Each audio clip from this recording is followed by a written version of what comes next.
There we go. I got it. Okay. So, Go ahead. no, I was just going to state that, that telling the, trying to figure out that same story over and over again, and eh, like as we've talked about, our brain can't process it because it's not fact, it's not reality, and it just creates a corrupted file, and we keep trying to create an uncorrupted file, putting more corruption into it, and that's the obsession. Well, and for anyone listening, we got started in a conversation to talk about uh, Mark's back with his mother and his uncle and dealing with issues of them getting older and making shifts to, is it a retirement home your mom's going to? Is that what they call it? Yeah, independent living. Yeah. And the idea of reinforcing it is if I am thinking about something wrong to begin with and think that correcting it is going to mean relying on the same thought and correcting it on the surface, I'm basically just reweaving the old thought into a new one. So I've got a corrupt thread that I'm weaving into my experience a little bit deeper. And the reinforcement of that is obsessive. Since the thinking is feeding off of the thinking and it's feeding off of the thinking and trying to fix the thinking, it just goes around and around and around. So one of the points you started with, Mark, was how, I don't know if you said you feel better or how good it feels to you when you sit with your mom and talk to her honestly about this history you've had with, you've never been closer to a human being on earth than your mom in terms of the physicality. Yeah. And talking to her honestly earns you feedback that is very different than the feedback of reinforcing the loop of a feedback that's incessantly and persistently and consistently wrapping around itself, sort of retelling a new tale. Yeah. And coming home, for the last couple of weeks before coming home, like I could barely be on the phone with her. And it was, and even when I got here and for the first day and a half, 2 days, I just felt, I was just raging internally, and raging a little bit in my impatience and just my attitude and my voice. But I wasn't like screaming at her, like that type of raging. But it just was not coming from definitely a place of love. Um, and I sat down with her of things that I've known internally for 45 years. I'm 55 years old. I've known this stuff since I was 10, and I've been uncomfortable in my own skin about this stuff since I was 10 because it was like the elephant in the room. It was our family dysfunction. It was never talked about. And I sat down and had an hour-long talk with her and was honest and told her, I'm having these thoughts. I'm not sure if they're real, but these are my thoughts. And we sat and talked for an hour about growing up and how it affected myself. And, I'm the only one that could change, but how saw how it, in my thought, that it affected her as well. Um, And ever since then, over the last 2.5 days since then, I am so calm around her and giving her that I don't need to fix anything. I don't need, it's just like a night and day difference that I'm not, I can be authentic. Right. Well, then keep in mind, we said you don't know if the thoughts are real or not. Thoughts are real by virtue of there's something happening within that experience. Effectively, what's real for us as humans is what's happening, the circumstances and all that stuff. It doesn't mean our interpretation of them or how we think of them is accurate, but to the degree that we're talking about how we're thinking, we can be accurate. Meaning I can look at something and think that it's bad when it's just a decision I'm making about it, and then talk about it being bad honestly because that's the thought I'm having. It doesn't make the thought right. Problem with mentally obsessive thinking is that it's constantly trying to perfect rightness because it's constantly maintaining the wrongness of thinking that thinking is reality. And it isn't the thinking, it's the how and what we're thinking. How I'm thinking and what I'm thinking about my thinking is the problem. And so I would say from those years you talked about that discomfort, if you're holding these thoughts and having these thoughts and thinking because you have them, they could be objectionable to somebody else. There's two layers there to consider. One is that you don't feel comfortable just to simply say what you're thinking, first of all. And the second thing is you're very uncomfortable about what someone else might think about what you're saying. Because when you think, you become your thoughts because you think of your thoughts as reality, everyone else becomes a potential attack against your thinking by not agreeing with or being pleased by what you think. Because you're looking, your own displeasure with that experience is trying to find compensation by having other people appreciate it, when in fact they don't have your experience. You're the one having your experience. They're having their experience. And very often, when I'm thinking obsessively, the demands I place on others to agree with me create the reactions that refuse to accept what I'm thinking, to even hear me. Do you follow me? I do. So I Because, really trigger that. I trigger the exact response I claim not to want by triggering it from thinking I'm not doing what I'm doing and simply thinking I have to do it better in some other way than it's happening. Now think of that. If what's happening is happening and it's where where humans relate to reality is where everything that's happening is happening. It's always in the present. It's always everything that's happening. And we just happen to see the sliver of it or the portion of it that we're looking at. But our greater awareness is part of it all. Not apart from it, but part of it all. So if I'm discounting that as even happening, what am I thinking? I'm not even here. I don't belong. I have no place, and nothing I can say will make any difference to anyone else. And every time I say it and they react, that's proof that I'm right. So I'm taking wrong and trying to turn it into right by creating worse relations and disrupting the flow and breaking the channels. that's what I was about to say is, you know, I grew up with this, so I brought this into my world, my adult, world outside of my family, and it's made relationships very difficult because everybody else isn't willing to pretend that there's this elephant in the room that isn't there, and and I'm still acting and behaving like I'm interacting with this elephant in the room. Well, And you're the elephant stepping on their feet and wondering why they don't like it. right. You got very big feet. So I again, as I find myself calming down around her, I haven't had a lot of interaction over the last 2.5 days, but even just the way that maybe an obsessive thought creeps in, it's easier to recognize it as as a thought that is corrupt, and Yes. not and then just let it go, or just let it Well, be, or just let it be. if you create a relationship to something that allows it as it is, where you're not trying to say, I shouldn't be doing this, I can't be doing this, why am I doing this, how am I doing, all that kind of stuff that goes into questioning it. You create doubt and uncertainty about it.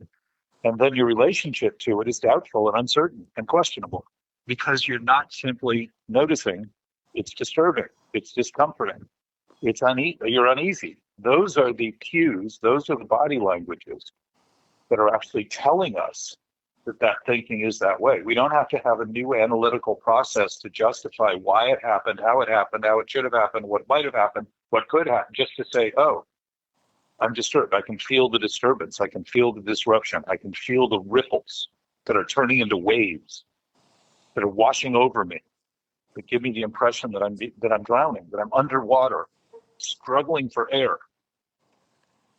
But I think you're making 2 points, Mark, that are very clear. One is that as you begin to notice it, you can begin to communicate it. And when you begin to communicate it, the confirmation that's literally acting affirmatively, which is exactly what the book asks us to do. It doesn't say act any way you want, you'll be better. It says act affirmatively, which means apply principles. When you're thinking in honest terms, it doesn't mean what you're thinking is right and real or true. It just means it's what you're thinking.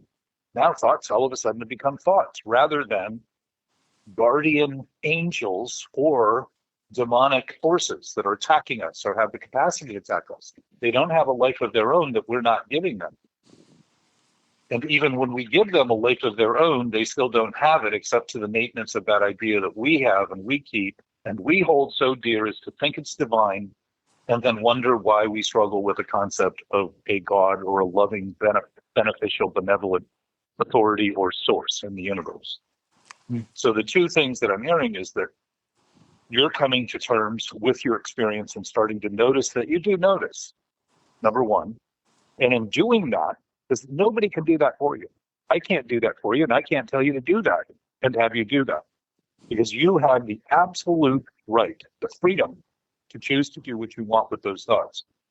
Because you are the one that has the absolute right and freedom to have those thoughts. So if you have the freedom to have those thoughts, you also have the freedom to do what you want with those thoughts in terms of your outer experience and action. But when you have them honestly and just say, oh, this is a thought I'm having, it's very easy to share and not have anyone feel reactive about it, especially when you say, I want to share a thought with you. I want to share something with you that I've been thinking for a long time and thought for all the reasons that went into not thinking I can share it, that I couldn't share it. And say, just say it. Yeah. And what happens is that authenticity is confirmed by the other person because they too are naturally authentic.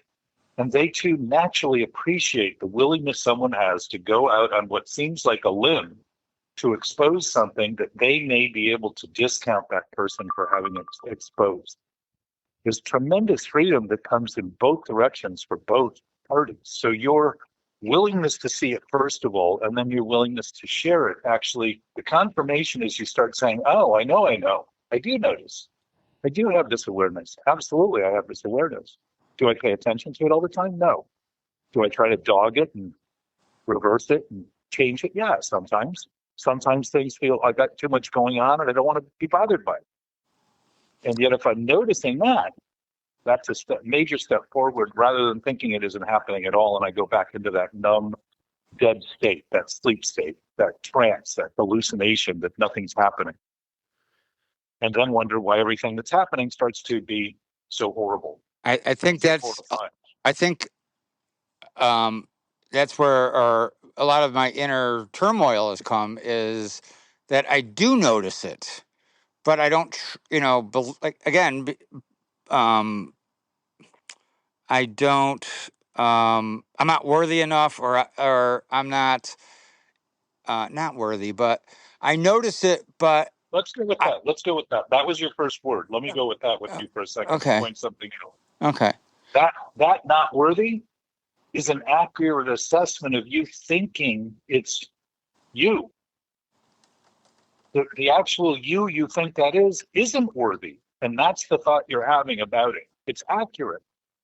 It's because you have this, what we call subconscious idea that those thoughts define you and are you as a result, that you don't feel worthy to share it because you're starting to recognize that your body language has been telling you accurately there is no worth in that self you think you have to divulge and you think defines you. Correct. So think of that simplicity. All of a sudden you see, oh, the worth I'm feeling now, or the lack of worth I'm feeling now, and they both come in the same way, is actually the difference between me thinking what I have to say is true and right and real as a result, rather than simply a thought I am having. I don't think that I had the worthiness to use my vocal cords about it. Well, because you were trying, because that's the worth you think you needed to have was the reinforcement of the problem, and you knew better than to continue to do it. So in a sense, you were simply not taking the guidance system as it was being given. Follow? I was ignoring it. Or yes, exactly. I wish And I was ignoring. Oh well, yes, it was coming, and I was ignoring it, and because I was ignoring it, it created horrible turmoil inside. okay, so think about what we say about ignorance. Ignorance is bliss. Right. Is it bliss? Was your experience blissful in that regard? No. Exactly. Because it's coming from a lie. All we're going to do is make up lies about it. So we have those sayings that we talk about publicly and openly as narratives that we use to mask the fact that we're doing something that really feels horrible, that really feels disingenuous, that feels dishonest, that feels unworthy and valueless, worthless, useless. We have all those feelings and think that it's who we are. And now we're ashamed and guilty and shy and reluctant and unable to speak publicly because we really begin to believe that's who we are. Those are all bits of evidence that this thinking has been so chronic and so unusual and yet common that we really believe we've become those thoughts. And you hear people talk about this a lot. We become what we think. If you say it, you define it, you become it. Really? Well, I can say I'm an elephant. I've never been an elephant. So I can repeat that a lot. I don't think I'm going to become an elephant. But if I believe the thoughts are real and believe I'm an elephant, I'm going to feel very, very displaced in any room I'm in, and I'm going to be worried about other people getting trounced and stepped on and hurt as a result of my being there. And I don't. And these are literally hypnotic trances. We are the hypnotist with the watch, time, swinging back and forth. The mood swings back and forth, and hypnotized by our capacity to actually be enchanted and intoxicated with our own capacity to deny what's happening. And think of it at the same time as denying reality when we're not denying reality at all. What we're denying is the experience of it that we're having, honestly. Yeah. I think once I brought it into reality and put some light on it, it like dissipated. Well, Because keep in mind, the light of the moment is always here because light is the source of reality. There's nothing in this universe that travels faster than light speed, as far as everybody knows, or as far as we've talked about. And it doesn't, what's interesting about light is we always think it is directional, like a flashlight, but it goes in every direction. It doesn't just go in one direction, it goes in every direction, like a sphere bursting out. yeah. And it never slows down and it never speeds up. It's absolute.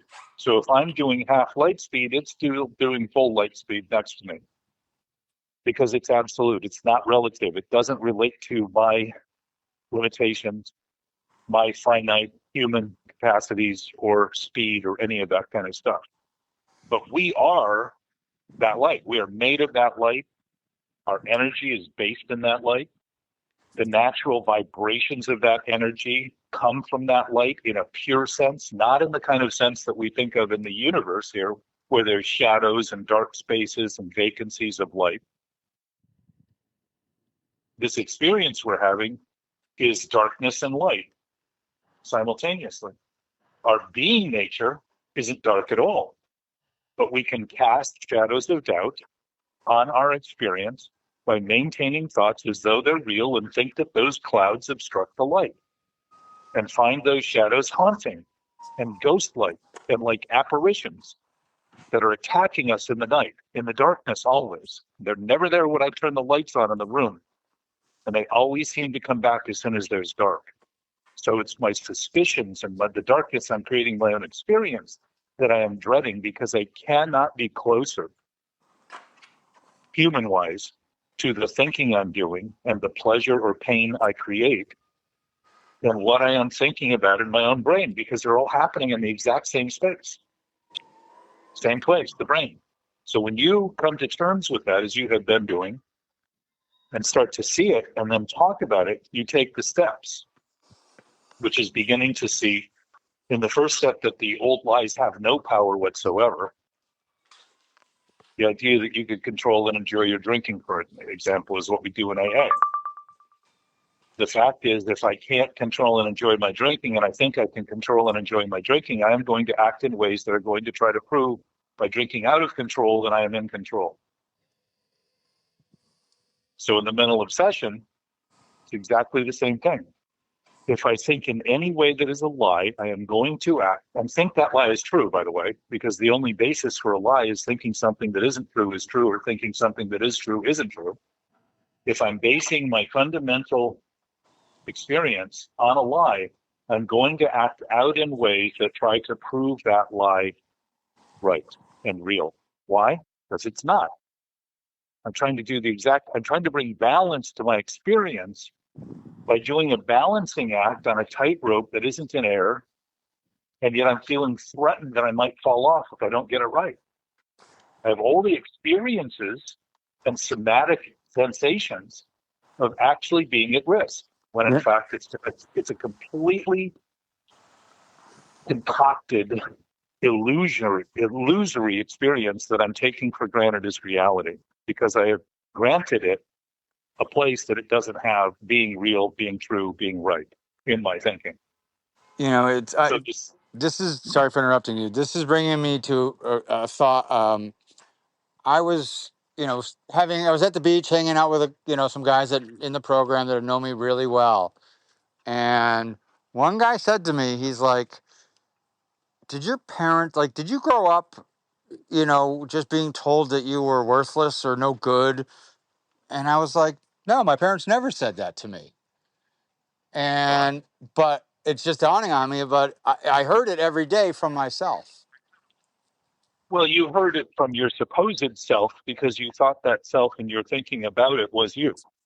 Yeah. And what it was telling you, now get this is somewhat disturbing news. Your body language was telling you accurately that the thing you were doing was worthless. It was telling you accurately about what you, the I am you, not the I think I am myself you, or I think about myself you, the I am you. It was telling you accurately that that self you were thinking about was worthless. Why? Because it doesn't have any value. It doesn't have any power. It doesn't have any usefulness. Nothing. One bit of usefulness it has is to help us learn and to help us grow. I'm a slow learner. Me too. Me too. But Mark, think of this. If you just spent 40 years doing what you did, and in a matter of a very, very short time, popped that bubble and saw it clearly, you're not going back to that other state. That other state is no longer necessary for you. Now, it isn't to say that circumstances can't get overwhelming and we revert back to ideas that we used to hold, that we thought it's like somebody drowning might go back to a dog paddle thinking that's the best thing to do, when they really need to they need to get out of the current. But fear often drives us, desperation often drives us to make the exact wrong decision, which again shows how this corrupt nature, it opposes our instinctive nature, gets reversed completely. And we start doing things that actually kill us. So that can be triggered internally at any time. And getting used to that rather than thinking you're over it, the potential always exists. Yes, because I've experienced everything. it. I'm not going to tell you that I haven't experienced in the last 2.5 days reverting back, but I haven't, because I've been able to I sort of identify it very quickly this time and acknowledge it and not have to pick it up. Well, and to the degree that you do pick it up, it's just like being at sea, and you know exactly where you want to go, but the tide and the currents and the wind are sort of doing what they're doing, and you can't always see it, right? So there's a sort of invisibility that's going on, and we notice the effects. What's important about this discussion is beginning to notice that we are aware of what's happening by the effects being caused, not because we understand all of the complications we created to have them occur. Because the past is irrelevant to the present. And yet, everything we ever did in the past is in the present. And that's why it's irrelevant to think about it in the past rather than notice it in the present. The culmination of everything you've ever done and ever learned is right now your experience. And if there's anything to correct, it's not the past. It's not some place you can't get to, and once more setting up this threat of desperation and impossibility, but starting to actually note that if it's here in terms of a problem, diagnosing it and accepting it, just saying, well, I notice it. I notice the disturbance. I notice the depression.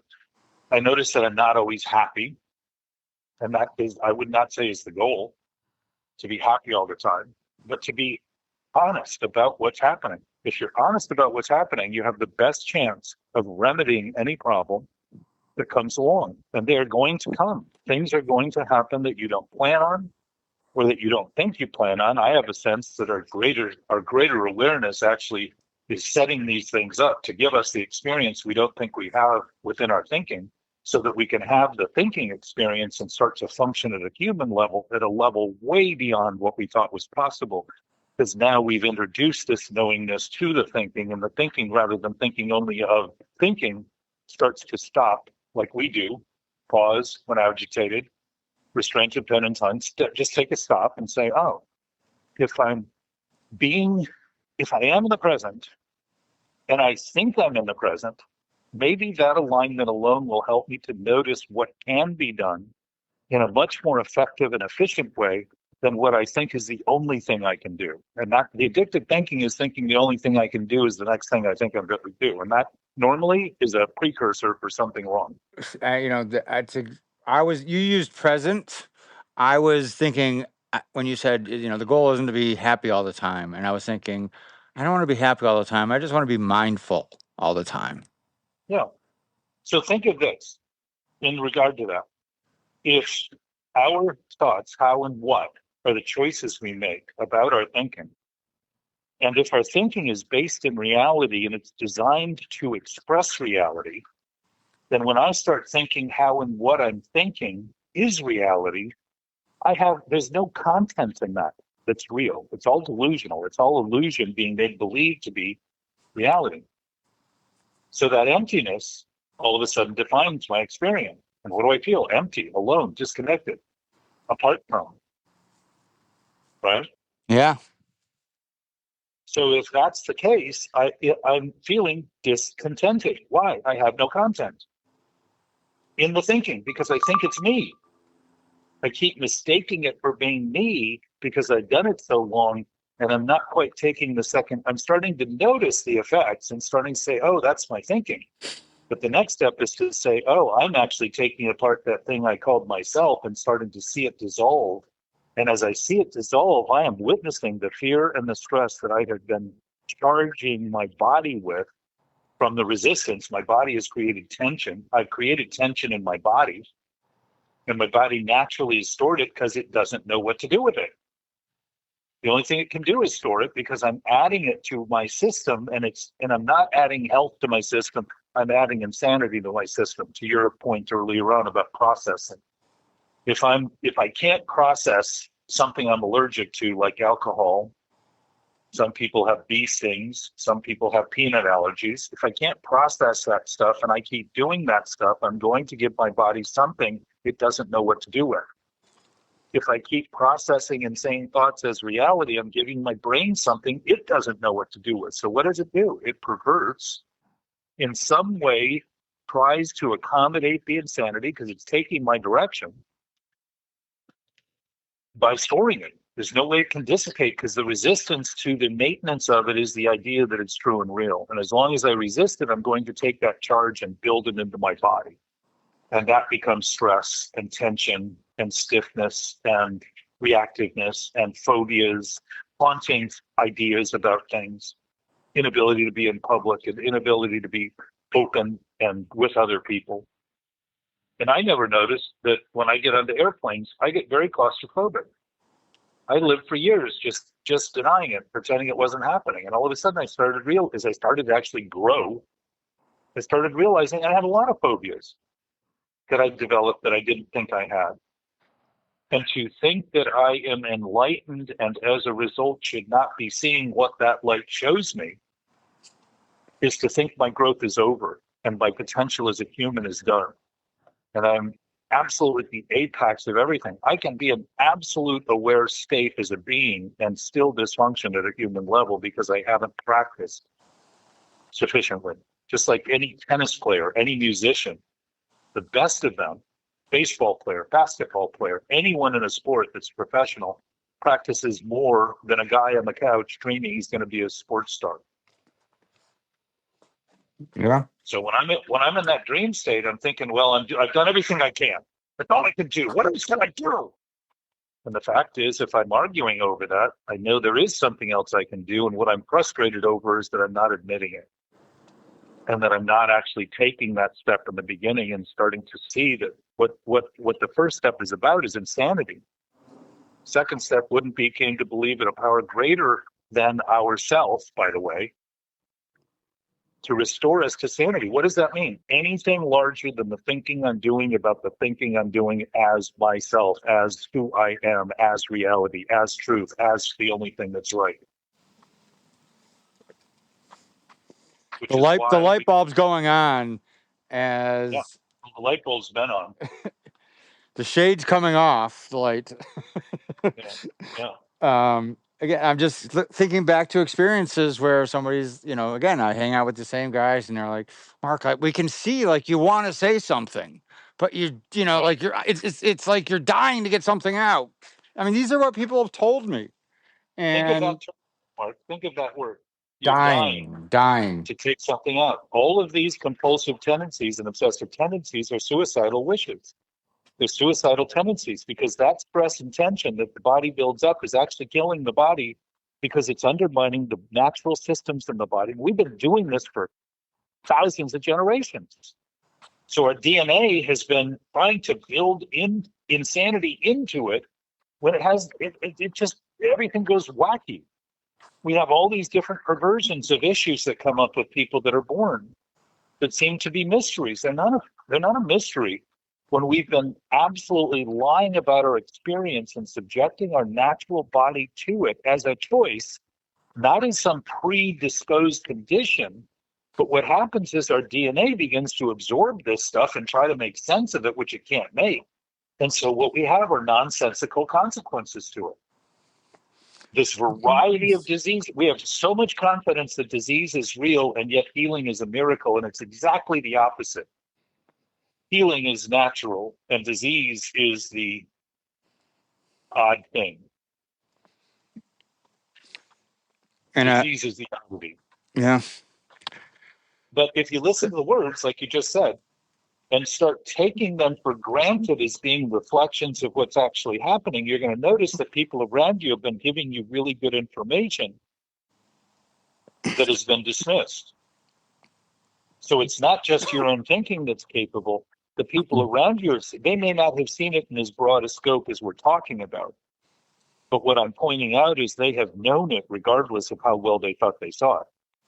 Because their words are actually destroyed. If you start thinking about those words in relation to the actual addiction of thinking, they're actually saying exactly what's happening. It looks like you're dying to say something. Think of that. The withholding of it is killing you because it gives you the impression that by hanging on to it, you're not having it. And by hanging on to it and thinking you're not having it, you're creating more and more inner conflict and mental anguish and emotional turmoil and thinking that's the only thing you can be doing. And it literally undermines all of your bodily systems to be able to operate on an effective level as they're designed. That's much different than, hey, let's record this. When we started this conversation. Yes. And I'm just seeing how beneficial this is for me. Well, and everybody else, because I'm connected to everybody else. I think you're making a really good point that a lot of people, and I've witnessed this and we've talked about it, are reluctant once they share publicly and are recorded to talk. So a lot of people that start don't always come back. They don't want to do it again because it is a public broadcast, literally, where anyone anywhere can hear this.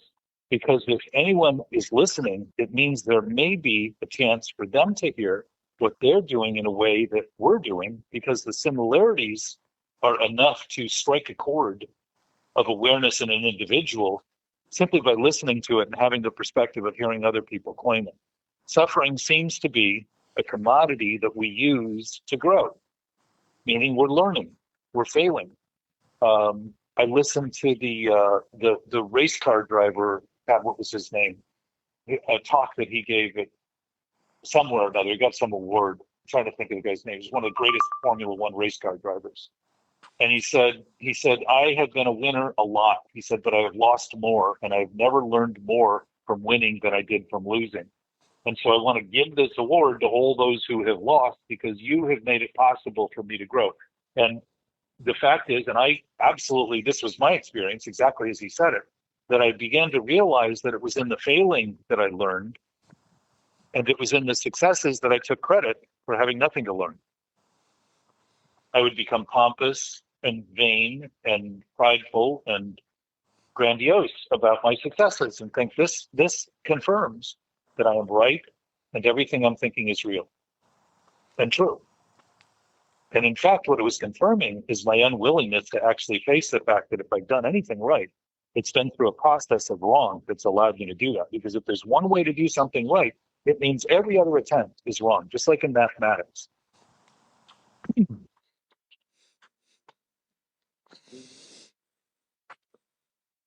So your willingness to want to be heard is also a confirmation of the ease at which you now think of these things and the benefit you find may be good for others. Exactly how it is in you talking to your mother.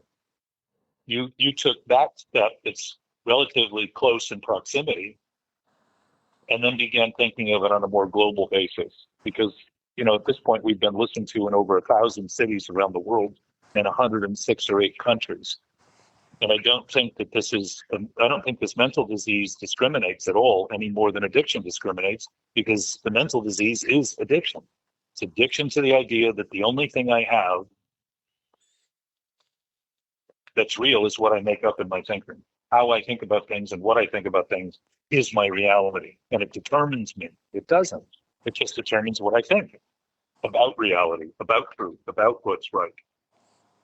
And by doing that, I ignore, literally, become ignorant, stupefy, and dumb down my sentient nature, which is sensitive to awareness. And rather than take from this absolute knowing awareness that is at perfect peace, the information that it's constantly providing, and utilize it, I pretend I have to go find it somewhere because I want to get credit for finding it, rather than be thankful for having it and grateful for having it. And that gratefulness and thankfulness is what you and I share. When we talk about it, we're confirming what we both have in ways that give us a chance to look at it and offer perspective and expose it. And any weaknesses in the construction of the thinking we're doing about it can become evident.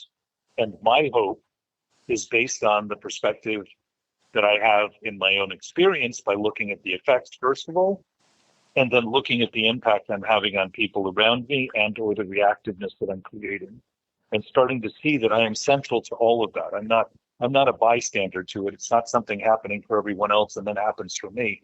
I am a witness of it, and I am the creator of it in terms of all that stuff. I'm creating the ripples. If they're reactive and people react, there's a deficiency in my own thinking, but also there's a willingness to stand in the face of those reactions and allow people to begin to diffuse the things they think they have to keep to themselves. And if you think about what people say when they're angry, it's generally things they'd never bother to say when they're not. Think about how much you have to store that stuff up to finally unload it in a way that's so excessive for the circumstances that trigger it, to finally have an excuse to notice all the excuses you've been using to refuse to say it has built up. And all of a sudden, some little situation, some little interaction, some little slight, all of a sudden gives you a chance to express it all. It's very volatile, caustic, like a landmine. You don't know where to step when you're living that way. Every step seems tedious and tenuous and risky. Yes. Versus starting to step. What I realized, Mark, when this started happening is I'm going to be wrong more often. And I just started saying whatever came to my And what was funny is the things I thought people would never want to hear, they laughed at because it relieved them of thinking they had to keep it to their own experience. And I've been saying for a few, many years now, I love when I'm wrong. And I didn't learn that experience until, you know, 12 and a half years ago. I thought my life was unrecoverable. I truly did. I was, Well, now let's look at that real quick. That life you thought you had was unrecoverable because it was the disease. It wasn't about recovering. It was about getting worse to make believe it was true and real in the life you actually had. well, I So mean, you I was need to, facing, 14 years in prison and, yeah. my freedom, like you know, um, and looking back and realizing that I'm part of a loving community in Los Angeles, couldn't be any further away than a jail cell in Michigan. Um, proved to me that, thank God I'm wrong all the time. And if a tenth of the Well, things a minuscule of the things that came true were to come true that I think about were to be right, I'd be screwed. so let's look at the words again. Mm-hmm. You are only wrong if you are your thoughts. And if you are based in an absolute knowing awareness, you can't be wrong as an essence. All that's wrong is the thoughts you choose. So I forget what you said at first, which I challenged right away. I said I thought my life was unrecoverable. Right. Okay. So now think of that. That life you thought you had is unrecoverable because there's no life there. Thank God. It's all exactly very good. But now think of that. Even in the midst of all of that, those circumstances that you might use to justify thinking it made you so unique, facing 14 years away from people that you had a community with, that you loved, that you wanted to be with, and all that kind of stuff. The fact was, you were still getting very good information from your body. If you were listening to it accurately, you'd have listened to it as valuable rather than seeing it as a threat. And so when you say, thank God I'm always wrong, there's still a thought in there that you are your thoughts, rather than realizing that my thoughts are never ultimately right in absolute terms until I start thinking in absolute terms Terms. and realize that truth is true and reality is reality. And I am a product of an absolute source. I am not the creator of that because we are all byproducts. Life forms are byproducts of life. We have a form in this human experience. Our being nature is not a form, and nor can it be disformed or uninformed. There's no form in it because it's not a spatial bound essence. It's a non-space, non-time, non-dimensional, non-time bound entity. It's a presence. It's an awareness. It's a state that we can't be out of, or it would not be infinite. It would not be absolute. If we think we're not there because we think we're not there, we think our thinking is so powerful as to deny an absolute infinite reality that we can't even comprehend in our thinking. And yet we seem to comprehend that it's not here when I'm not thinking it's here. Think of how narrow that thought is and how reliant it is on that thought being reality. Mm. It's dysfunctional and it's delusional and it is insane because, It's insane. That is for sure. and it's a name too. There's like no usefulness to it. There's no usefulness to it. It's not like there's no use. There's no usefulness to that, except for one thing, because the absolute always reveals itself. If things are as they are, that's absolute.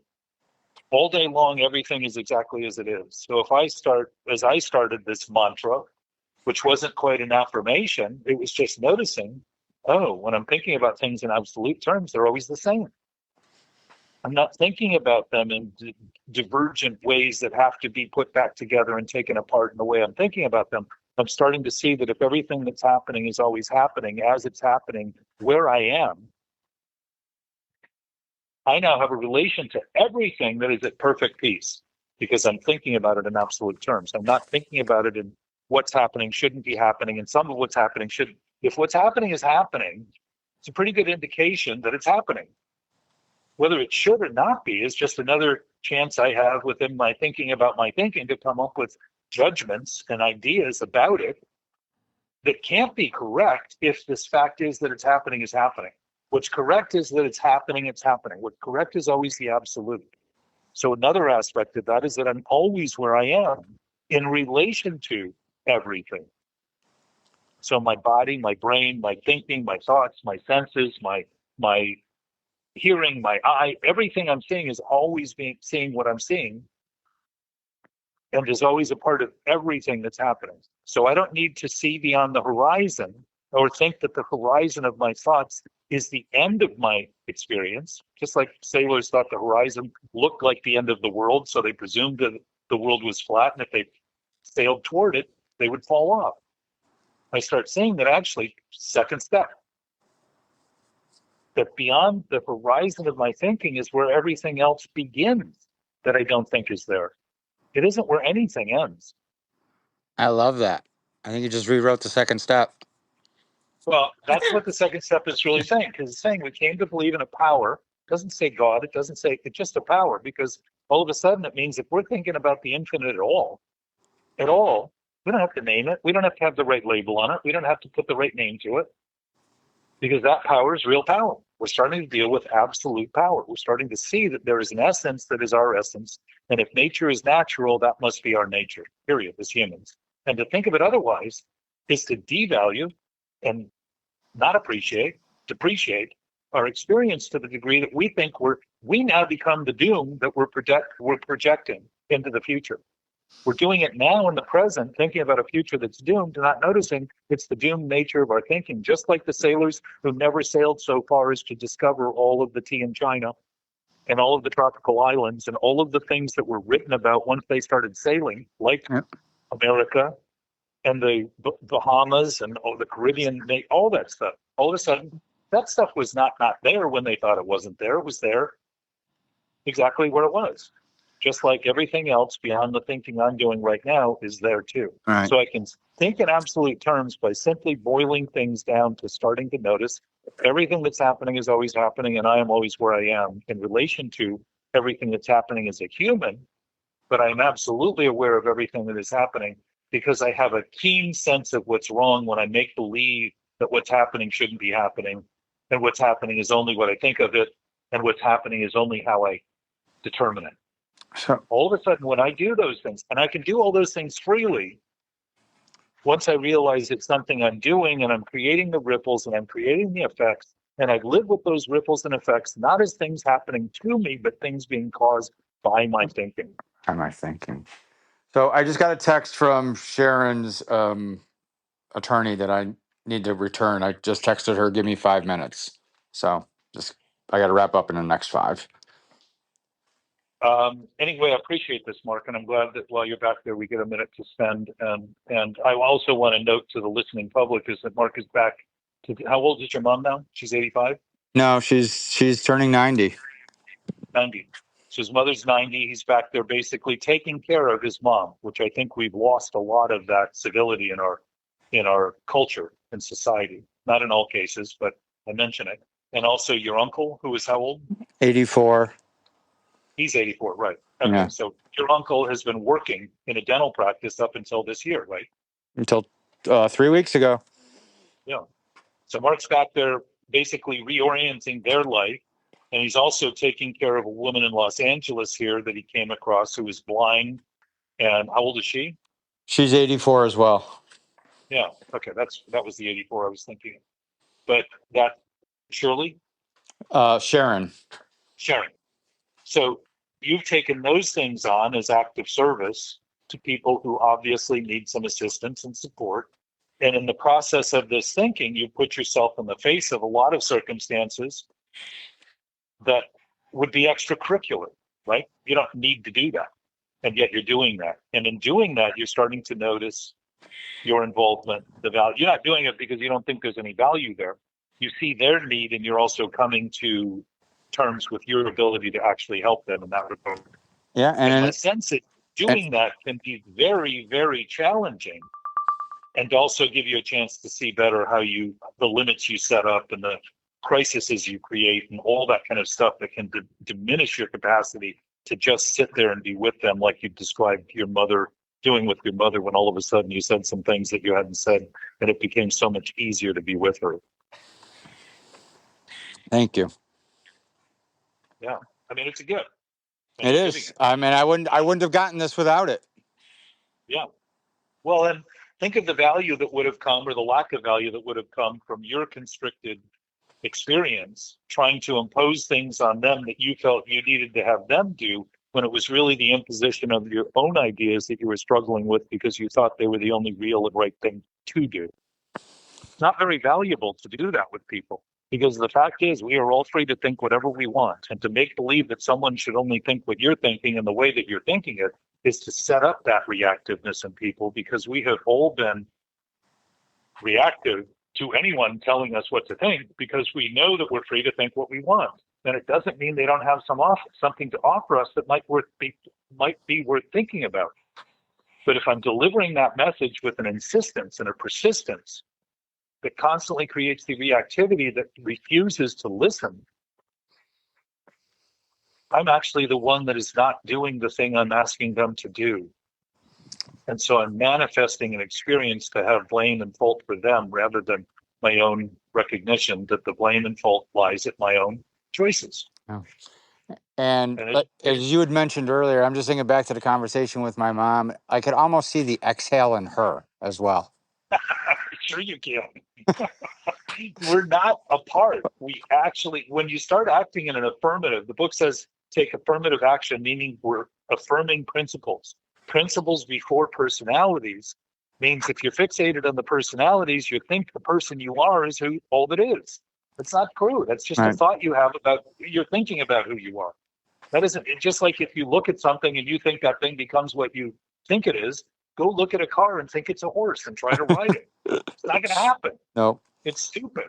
All right. I want to pick this back up, and I got to run. I love you. Love you. Bye. Bye. Love you too.